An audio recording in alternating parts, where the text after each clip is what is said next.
Good morning. This is the Great Basin Fire Potential Briefing for Wednesday, July 27th. A look at the impact map for today. We are showing again the heat continuing areas in the red the next 3 days. Monsoonal thunderstorms continuing in the south and east the next 3 days. No big changes there, although they'll be shifting further eastwards. The one thing change that starts today, some isolated high-based thunderstorms in the mountains of central Idaho, most likely on the eastern part. Those thunderstorms expand on Thursday. They will not have nearly as much moisture as the more deeper monsoonal thunderstorms further south. So very concerned here for new starts. We'll take a look a bit later in this briefing how dry some of the fuels are there. There will be lingering thunderstorms trending a bit more wetter before they move out on Friday, as some of this monsoonal moisture from the south kind of mixes in and gets intertwined with those thunderstorms. In the meantime, there'll be some breezy conditions in western areas next 3 days. Not critical, but gusts getting up into the mid-20s in a lot of those afternoon hours. Look at lightning yesterday. Again, deep monsoonal activity further south, but it was quite wet with some amounts approaching an inch in the wetter cores. Had a little bit up in the Sierra as well.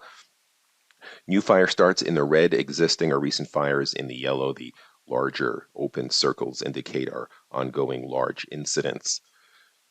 And looking at precipitation the past 7 days, bone dry up in the north and far west and northwest. You can see the percent of normal here, near 0% in the red, but you can see where that above normal precipitation has made some inroads into a good portion of central Nevada. So you can see that that chunk of most critical 100-hour fuels that are 5% or lower, slow as they get, that has been pushed further and further to the west and to the north. So these are the areas we're deeply concerned about.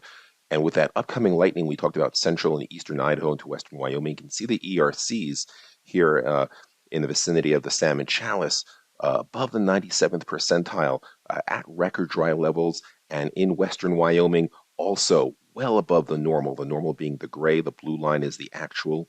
The red line is the record. You can see that reaching up very close to record levels for this time of year. So fuels there are dry and primed.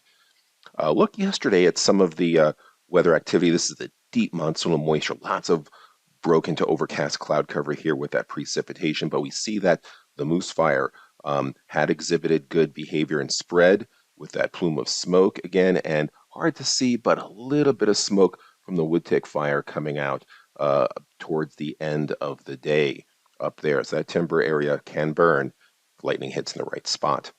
Satellite imagery shows that monsoonal moisture again pushing northward, then spreading further west, and see some of it through here. Deep low pressure in central Canada, otherwise the ridge of high pressure starting to build in. And we look at that map today, there's that high pressure building in.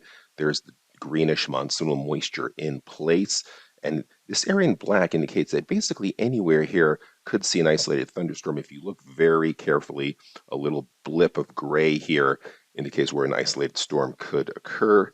We don't have IRISC for it because it's just too isolated. We can see how dry and how our biggest area of concern will be further north and east. Lots of live fuel moisture here in parts of the western area of the central Idaho mountains. So even though dead fuels are dry, live fuel moisture is still on the higher side.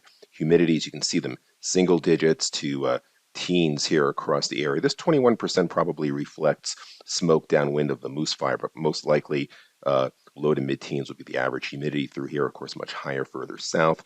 Some breezes in the dark green to orange across far western Idaho into far northern Nevada. Precipitation, you can see it being pushed a little bit further south, but where it occurs, it could be quite heavy.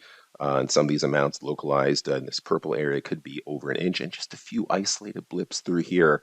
So I'll have to watch because just a handful of strikes could ignite some fires through here. But tomorrow looks like a bigger area of concern for lightning up here. You see a little bit larger circle of green through here and towards western Wyoming. It's on a northwest flow. So let's get back through here. We have issued high risk for lightning in parts of northern and eastern Idaho and into western Wyoming.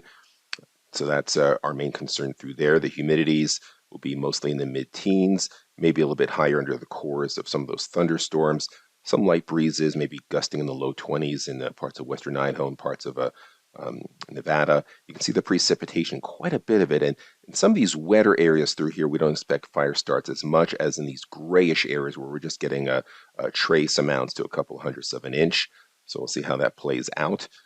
We have on Friday more thunderstorm activity with that greenish shade indicating those thunderstorm buildups, the monsoon further south. We haven't issued high risk. It would be the second day in a row of thunderstorm activity and cloud cover. So the feeling is we could get more lightning strikes, but not necessarily large fire growth on this specific day. Humidity will be coming up a little bit in eastern Idaho, western Wyoming in the 20 to 30% range, but again, much drier further west and to the north. Breezes, just some moderate breezes in the 20s here across the western Snake River Plain. Precipitation that day, again, in these grayish shades is where the lightning will be drier, in these greenish to bluish shades where we could see a couple tenths of an inch. No significant fire growth or ignitions expect there, and again, deep moisture in the south. 3-day precipitation totals, again, heavy here. We'll have to be concerned about possible debris movement on old fire scars or recent fire scars if some of the heavier showers move that way, but this will definitely take the edge, again, off southern and eastern areas, less to the north. And then Saturday, we dry things out. So areas in Idaho, eastern Idaho, western Wyoming, they got lightning. High pressure builds in with hot, dry conditions in central and northern areas. The monsoon still lingering, but in the south, but pushed a little bit further south.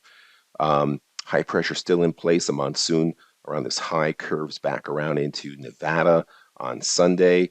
And then by Monday, the cold front coming in from the Pacific Northwest will absorb some of this monsoonal moisture. And by Tuesday, a stronger and more widespread coverage of monsoonal moisture pushes into a large portion of the Great Basin. Could moisten things up quite a bit by the middle of next week. 7-day precipitation totals shown here.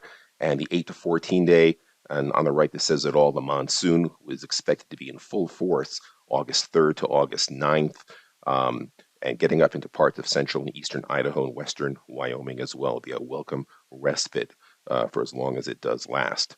This concludes our briefing. Have a great day.